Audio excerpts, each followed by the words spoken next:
Nggih, ngalih saking mriki sing padha selo kali pasir. Niki minggah kula nggih mboten napa-napa etane lokasi itu. Ngaten nek ada ganggu jare tinggi niki kumat ngoten lho, Bu.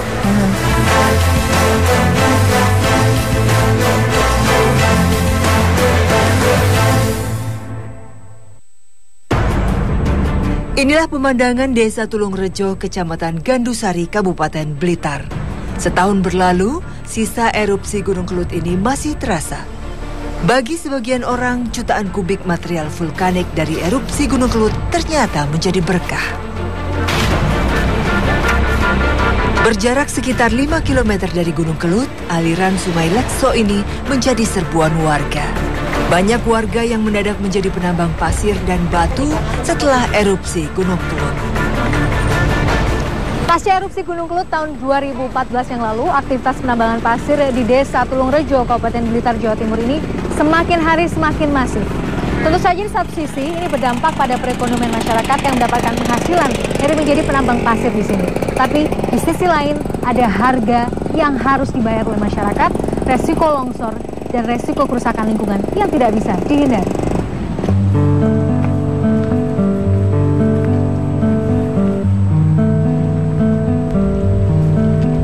Ratusan orang setiap hari mengeruk pasir dan batu di sepanjang 2 km badan Sungai Lekso ini. Seolah tak pernah habis, aktivitas ini pun dilakukan dari pagi buta hingga malam hari.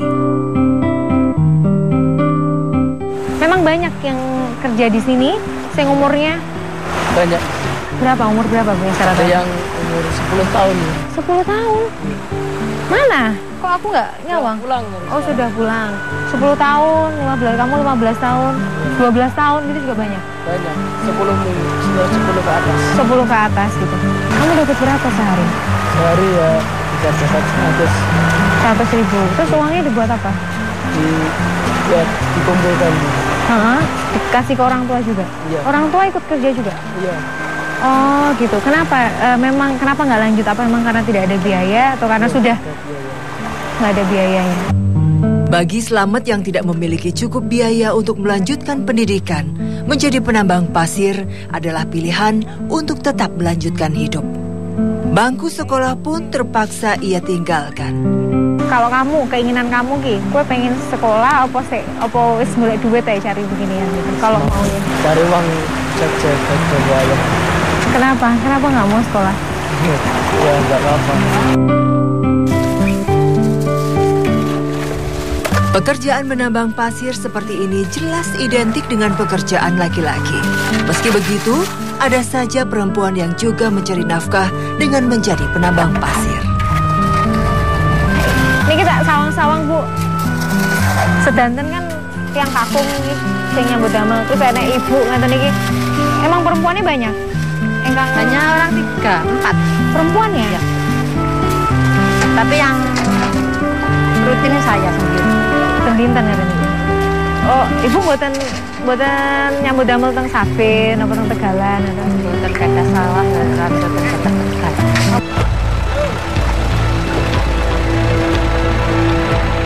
Ya, Marem sempat bercerita. Sungai Lekso yang sedang ditambang ini dulunya memang dipagari oleh sawah garapan warga sekitar.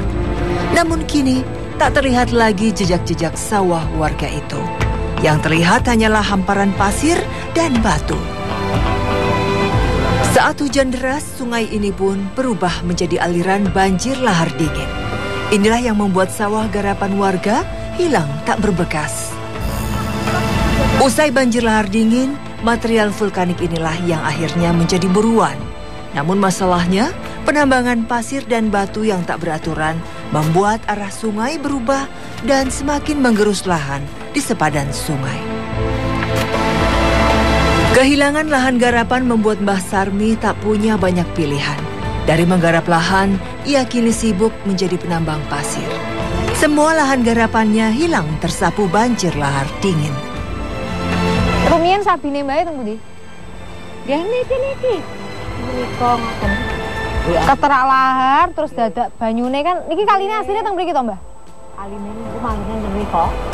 Ini di depannya ada aliran sungai kecil. Dulunya sebelum ada erupsi Gunung Kelut, kemudian aktivitas penambangan juga masih belum masif, itu sungainya di sana. mepet mriko? Mboten kakak tengah-tengah ini. Tengah-tengah. Dan tiang nih kalau. Oh, ada orang yang lagi nyangkul pasir itu dulu sungainya di situ. Nenek berusia 70 tahun ini sadar aktivitas penambangan pasir yang seenaknya ini akan berdampak buruk. Ia takut rumahnya yang berada di sekitar sungai ikut ambrol akibat aktivitas ini. Ngeten iki, jenengan apa mboten samar nek saya suwi ki iku dikuweruk-keruki ki mepet kono ki ngisuk dure iki wis omahe jenengan. Nggih sakjane niku nggih nyamar, ngoten niki lek mboten kula dang-dangi kula pendhetike ambak niki kan saged ngati-ngati. Mboten dingilekne mendhet teng mriko mawon. Sebelum erupsi, lebar sungai hanya sekitar 3 hingga 4 meter saja. Sungai Lekso pun dikelilingi oleh sawah dan kebun garapan warga. Namun kini, badan sungai melebar hingga 80 km. Dan kini, sekelilingnya hanyalah pasir dan batu, material vulkanik Gunung Kelut. Uang yang berputar dalam aktivitas penambangan ini memang tidak sedikit. Dari pengamatan saya, dalam 10 menit setidaknya ada 5 truk pasir yang keluar masuk areal sungai. Dalam sehari, tentu ratusan truk keluar masuk untuk mengangkut material ini. Truk-truk pengangkut pasir dan batu ini tidak masuk secara gratis. Mereka harus membayar sejumlah uang kepada penjaga portal yang diyakini para supir truk sebagai bagian dari pemerintah desa. Berapa biaya yang Mas mesti keluarkan dalam sekali ngambil gitu? Itu untuk pasirnya sama sekalian orang yang naikkan ke mobil itu 130 sama jalannya. Ini jalan masuk ke sini itu bayar? Ya. Itu mau dibayarkan kepada siapa Mas? Kayak gitu. Bayar 20.000 itu kepada siapa? Ya kadang untuk perbaikan jalan, kas desa gitu mungkin. Oh jadi perangkat desa kah atau apa? Tahu nggak itu siapa? Yang nggak paham juga? Itu katanya begitu. Jika diestimasi ada sekitar 100 truk pasir masuk dalam sehari. Setidaknya dari uang portal ini telah terkumpul dana hingga 2 juta rupiah. Dalam seminggu, uang bisa masuk mencapai 14 juta rupiah. Dalam sebulan, pungutan ini bisa menghasilkan sekitar 56 juta rupiah. Sebuah angka yang tidak sedikit. Sayang, uang puluhan juta rupiah ini tak jelas lari kemana. Hingga kini, warga pun tak merasakan hasil apapun dan masih menjadi penambang pasir dengan upah minim untuk menyambung hidup. Tidak hanya itu, sebagian warga juga hidup dalam rasa takut. Mereka khawatir kehilangan rumah karena ancaman tanah longsor. Cerita sedih juga dialami Paini dan Marci. Pandangan kosong keduanya menatap sungai Lekso yang berada di bawah rumahnya. Mereka sedih dan takut. Sawah garapan mereka hilang tersapu banjir lahar dingin beberapa bulan lalu. Dan kini, aktivitas penambangan pasir dan batu berada di bawah rumah mereka. Halaman belakang rumah mereka yang dulu berjarak 20 meter dari bibir sungai, kini hanya tersisa 5 meter saja akibat longsor setahun terakhir. Kalau Rumian rumahnya itu jaraknya dengan sungai itu berapa jauh? Jaraknya kalian kali lah saya ngoten. Rumah apa sawah? Rumah dulu, rumah. Ke kali. Pinten nih gue, pinten 100 meter nih gue. Berapa ratus ya? Berapa ratus? Jauh. 100 ya. 100. Dulu. Iya. Terus Dulu apa? Di sebelah mobil itu. Guntur. Pasirnya turun terus. Pasirnya turun terus. Dan ini jejaknya turun terus. Nggih, kula mboten nglarang tiyang padhes sandang pangan, tapi Bu nggih ngalih saking mriki sing padhes selo kali pasir. Niki ninggal menika kula nggih mboten napa-napa etane lokasi kula, tapi sing tebel iki kula Bu. Ngaten ada ganggu dari tinggi niki kumat ten Bu. Kita istilahnya bicara Paini mengaku tak tahu harus mengungsi kemana jika kelak longsor kembali terjadi. Wonten pengalaman om mboten ibu ki saking wedine iki kula Bu, lek nenten banjir dan deret, kula mimpi wonten ngarep lawang. Lek mriki gemblak sangat kula mlayu. Pucakne awak kula ngoten lho. Lho saestu ngoten cacak puwet ngoten mentot-tot pikiran kula. Marji, sang suami, mengajak saya melihat jalur yang dahulu biasa mereka lalui saat pergi ke sawah. Nah, jalur yang tadi saya lewati bersama Bapak ini merupakan jalan menuju ke persawahan milik warga dulunya. Nah, sekarang karena aktivitas penambangan pasir di sungai semakin masif yang kemudian merubah arus sungai, di mana sungai ini terus menggerus tebing yang berada persis di bawah pemukiman milik warga. Anda bisa lihat sendiri, jalur ini pun hilang bersama dengan sawah milik warga. Dan jika kondisi ini terus berlangsung, maka bukan tidak mungkin warga bisa akan kehilangan rumah tempat tinggal mereka.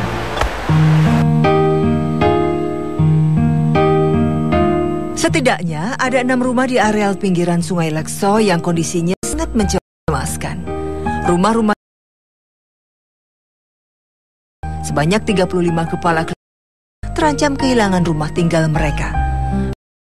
Yang memicu longsoran ini terus dilakukan. Tidak hanya keluarga Paini saja yang cemas sekaligus gusar dengan aktivitas ini. Pak Muji juga telah kehilangan sawah garapannya. Ngalih nggak pundi terus mereka nggak asal ya tau kedi-kedi nggak dikan tukar guling nggak ngotot niku tukar guling niku sanjangnya niku ajengnya diparingi sertifikat niku nggak mriki nggih mboten diparingi. Pak Muji kerap menerima tawaran menjadi tukang urut untuk menambah pemasukan, sedangkan sang istri sibuk mengurus sapi milik orang lain yang dititipkan kepadanya. Tak terpikir bagaimana hidup yang sudah susah ini jika masih harus jadi korban dari aktivitas penambangan.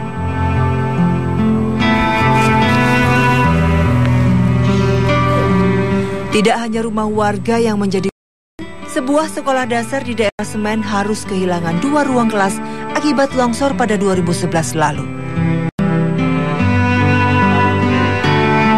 Saat itu memang kondisi kelasnya sudah sangat dekat dengan bibir tebing atau sebenarnya masih ada lahan yang tersisa? Sebenarnya masih ada lahan yang tersisa ya dari kelas itu, dari bibir sebelah timur tembok pengaman itu masih ada bambu-bambu ya. Kayak semacam masih ada bambu sebagai pengaman, tapi dalam keadaan sudah terkikis dari bawah.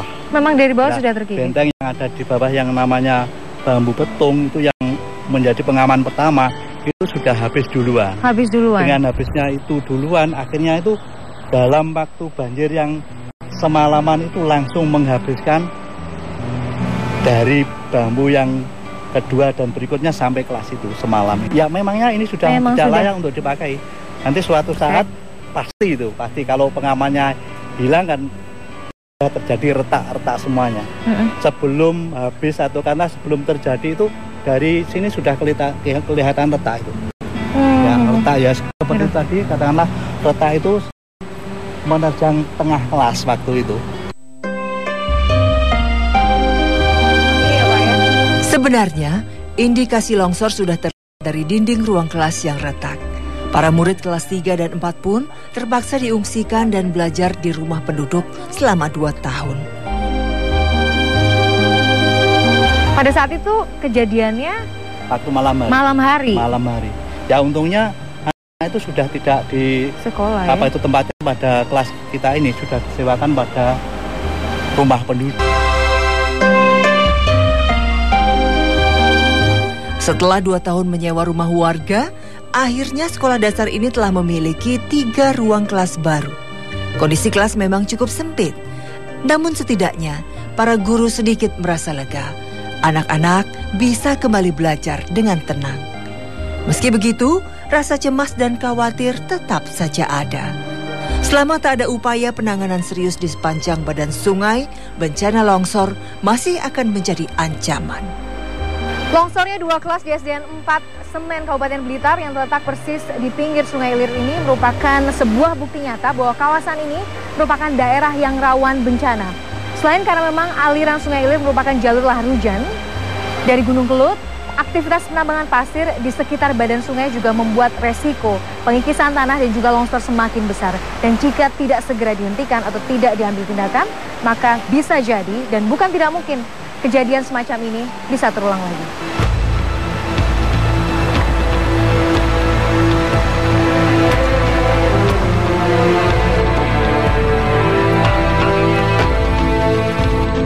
Urusan perut adalah yang utama. Menjadi penambang pasir adalah peluang mendapatkan uang paling mudah. Meski lagi-lagi aktivitas ini berdampak pada kerusakan lingkungan. Hilangnya sawah dan kebun garapan penduduk juga membuat mereka mencari pemasukan lain. Tidak hanya menjadi penambang pasir, banyak pula warga yang mencari hasil hutan untuk dijual. Kebanyakan para perempuan akan mencari rebung atau bambu muda untuk menambah penghasilan mereka. Ini posisinya saya benar-benar di tebing ya, bukan di tebing sih, tapi emang kemiringannya lumayan gitu. Angel Bu, ini saya sebenarnya ngeri-ngeri juga di sini. Bu, katanya ini buatan wedi lese ge tibon apa pripun? Niki. Oh, ada lagi nih. Ibu nggak takut jatuh? Buatan wedi tibon, ini miring loh Bu. Iki nek aku salah midek ngono wis glundung. Pernah glundung? Pernah, pun sawah Solo. Kerep kan? Nggih. Ngantos kula teng rumah sakit nopo. Mencari tunas bambu di hutan ternyata tidak mudah. Mereka biasa menghabiskan waktu dari pagi hingga siang hari untuk mencari rebung. Meski sudah seharian berkeliling hutan, kadang hasil yang didapatkan tidak cukup banyak untuk dijadikan uang. Pengen niku nek rebung ngeten niku, bong ngeten iki di sate pinten, Bu? Per kilo. Oh, per kilo. Okay. Pinten, Bu? 7.000. 7.000. Nggih. Mados sih kayak blusuk-blusuk ngeten iki 7.000 tok. 7.000 sakniki namungan. Ya ampun. Kegiatan tambang yang sudah masuk sekitar pemukiman tentu sangat membahayakan. Namun warga juga tak punya cukup tenaga untuk melawan. Lah orang ngomong mboten lapor teng pamong desa napa mboten ngeten? Nggih lapor ana nggih semangat malih nggih dijini. Undale pamong dijini. Ya mboten asa. Kowe susah nggih Bu Islay sejak napa no Islay pas sawah-sawahe niku sampun icah nggih. Nggih sangat susahin nggih sangat. Terus pengennya pripun Bu? Pangan nggih pingine nggih. Jane nek kenging nggih dititak malih mboten kenging dipendhetasi. Hingga saat ini, belum juga ada tanggapan serius dari pemerintah setempat. Padahal, Balai Lingkungan Hidup Kabupaten Blitar membenarkan bahwa aktivitas penambangan pasir dan batu di Sungai Lekso ini termasuk aktivitas penambangan ilegal. Badan Lingkungan Hidup Kabupaten Blitar mengaku masih sulit bagi pemerintah kabupaten untuk memberikan tindakan tegas bagi para penambang dan oknum yang memberikan izin. Ini kalau berhadapan dengan masyarakat yang penambang kecil itu tradisional, ini biasanya kan urusan perut dalam arti begitu ada larangan mungkin tindakan 1 hari 2 hari kemudian petugas tidak ada, mereka kembali lagi. Sehingga memang harus ada upaya untuk pengendalian secara struktur ya, termasuk dalam hal kewenangan itu harus diperjelas siapa yang berwenang untuk mengawasi sungai. Karena untuk sungai-sungai itu kan sekarang juga masih kewenangan Lekso, termasuk itu kewenangan dari provinsi. Aktivitas penambangan liar terus terjadi. Sementara itu, dampak lingkungan pun tak bisa dihindari.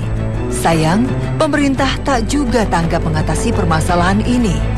Jika hal ini dibiarkan terus terjadi, maka warga di sekitar sungai inilah yang terus menjadi korban karena bencana takkan pernah bisa ditunda.